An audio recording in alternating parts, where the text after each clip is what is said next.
A painful turn is unfolding for Ukraine. Signals from multiple fronts point to rising pressure, collapsing positions, and hard political messages that can no longer be ignored. From military setbacks to diplomatic ultimatums, the situation is entering a decisive phase, and tonight every detail matters.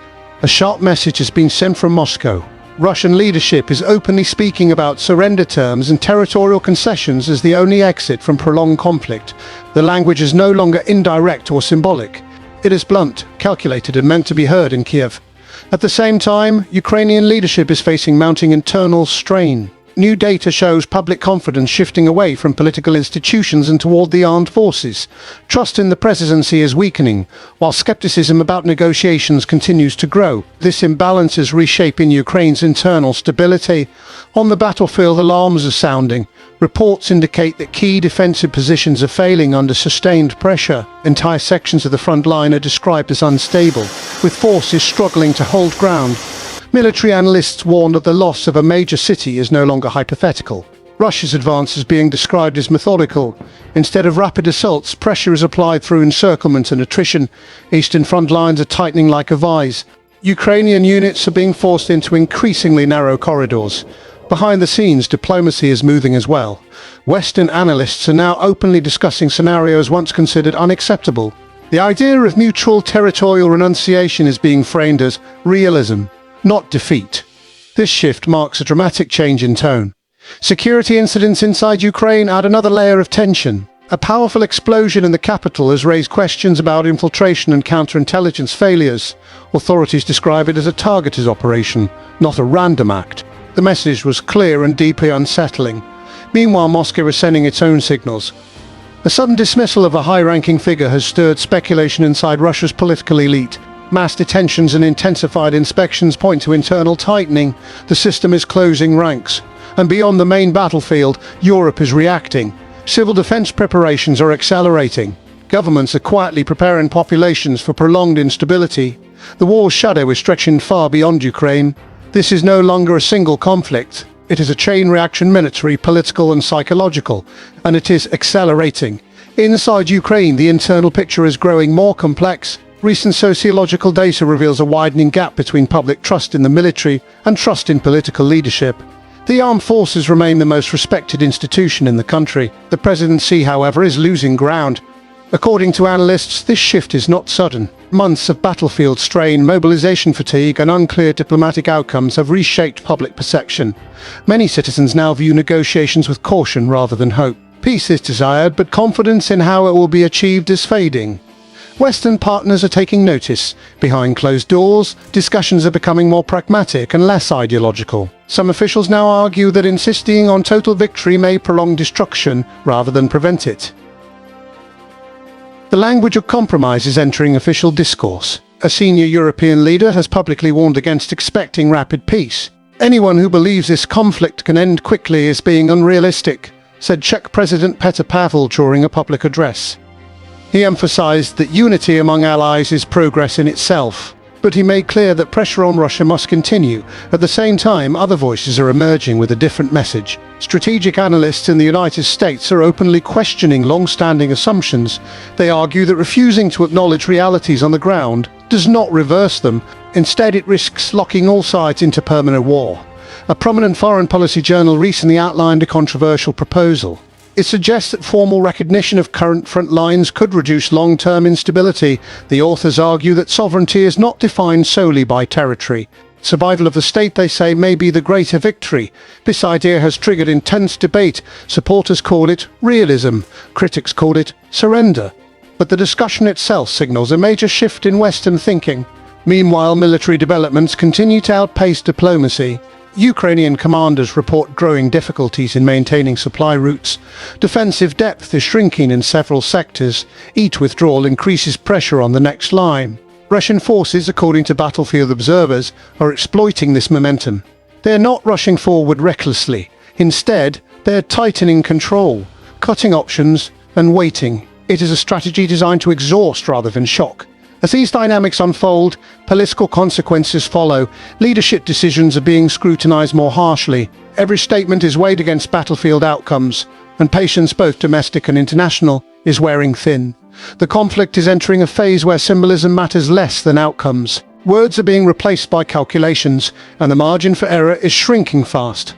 As diplomatic debates intensify, the security situation is becoming more volatile. Incidents far from the front line are now shaping the narrative. Explosions, arrests, and counterintelligence operations are no longer isolated events. They are signals. In the heart of Kyiv, a powerful blast recently shattered the illusion of distance from the war. Ukrainian authorities described it as a targeted attack involving an improvised explosive device. Investigators later stated that the device had been planted in a disguised vehicle. The detonation occurred earlier than planned, preventing greater damage. Security officials moved quickly. 2 suspects were detained within hours. One, according to official statements, was a former serviceman who had deserted. The second was described as a local accomplice. The Ukrainian Security Service presented the case as a foreign-directed operation. This was not an act of chaos, but a controlled attempt to destabilize the capital, said an SBU spokesperson during a briefing. Authorities emphasized that such actions aimed to spread fear rather than achieve military gain. The message was clear. Internal security has become a battlefield. At the same time, Russia is undergoing visible internal adjustments.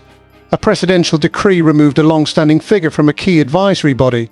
The official explanation was routine restructuring. But analysts see deeper meaning. The dismissed general had been part of the leadership circle for decades. His removal signals a tightening of discipline at the highest level. In times of prolonged conflicts, loyalty is reassessed. Experience alone is no longer sufficient. This decision reflects consolidation, not weakness, said a Russian political analyst on state television. According to him, the system is adapting to long-term confrontation. Personnel changes are part of that process. Stability in this view requires constant recalibration. Meanwhile, inside Russia's major cities, enforcement activity has intensified. Large-scale document checks and sudden raids have become more frequent. Officials say the goal is legal compliance. Critics argue it reflects growing internal anxiety. Migrant communities are facing the sharpest pressure. New regional regulations restrict employment across multiple sectors. Authorities describe these measures as administrative, but the timing suggests broader strategic intent. Across Europe, preparations are also accelerating. Several countries are expanding civil defense infrastructure. Bomb shelters, once symbolic remnants of the past, are returning to planning documents. Governments insist these are precautionary steps. In Poland, officials openly acknowledge years of neglect. We are correcting vulnerabilities that should have been addressed long ago, said an Interior Ministry representative. New construction standards now include shelter access. Private property owners are being drawn into national defense planning. All of this points to one conclusion. The conflict is no longer viewed as temporary. States are adjusting institutions, laws, and public expectations. The horizon has shifted. What once appeared extraordinary is becoming routine. And when routine changes, history usually follows. While leaders issue statements and security agencies tighten their grip, public sentiment is quietly shifting. Recent polling data reveals a striking trend. Trust is no longer centered on political figures. It has moved elsewhere. In Ukraine, the highest level of public confidence is now placed in the armed forces. Military institutions rank far above civilian leadership in credibility. The president's approval, while still significant, shows visible erosion. This gap speaks volumes. Sociologists point to exhaustion rather than disloyalty. Years of uncertainty have reshaped expectations. People no longer believe in quick resolutions, they believe in endurance. Society is prioritizing survival over rhetoric, explained a Ukrainian political researcher during a televised discussion. According to him, trust follows those seen as directly protecting the state. Negotiators and politicians face harsher judgments. Results matter more than words. At the same time, international voices are lowering expectations. Western officials increasingly warn against hopes of rapid peace. Behind closed doors, alignment is improving, but patience is thinning. Support is becoming conditional. The idea gaining traction is pragmatic, not idealistic.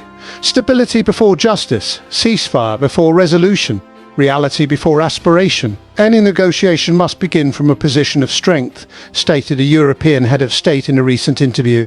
He stressed that unity among allies is itself a strategic asset. Without it, pressure dissolves, and wars drag on. As analysts examine the front line, the language grows darker.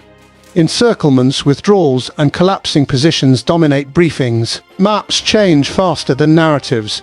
Momentum is contested daily. Military observers warn that certain urban defenses are nearing exhaustion.